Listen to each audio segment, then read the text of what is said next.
we have, they call them gathering points, and there was one on forgiveness. And I mean, there were women were sharing their stories, and they were sharing deep things. But as we discussed the forgiveness bit of it, you know, I felt that for a long time I had carried a lot of bitterness in my heart and unforgiveness, and for so many years, you know, ever since I was a child up to 2007. And so I felt that I needed to now forgive the people that had hurt me.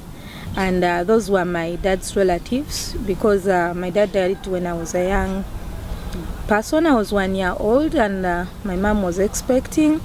And so in my father's culture, when a man dies, all property belongs to a man. So they took away everything, and my mom was left with nothing apart from me and her pregnancy.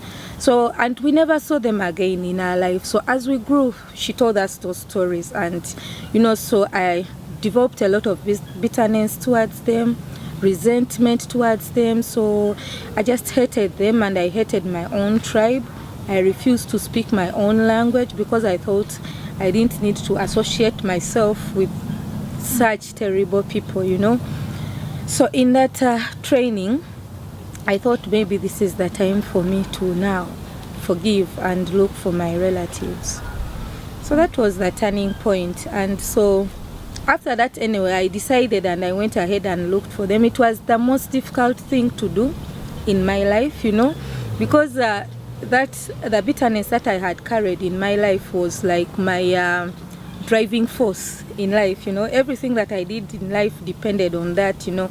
I wanted to study hard because I wanted to revenge. I wanted to show them, you know, that we, you know, although you took away everything, but we have made it in life. And at one point I thought maybe if I worked hard and got a job, I'll sue them, you know, just to punish them. And so I remember in the training when I shared with the ladies and I told them, look, I've decided I am going to forgive my relatives. I felt like I was letting go of something which was so, you know, dear to me. And I was asking myself now, what's going to be my driving force in life if I let go of this bitterness that has been, you know, pushing me to do things. And it was so painful. I cried a lot, but I think the more I cried, you know, the more it got out of me. So I decided I would go and look for them, and then later we reconciled with them.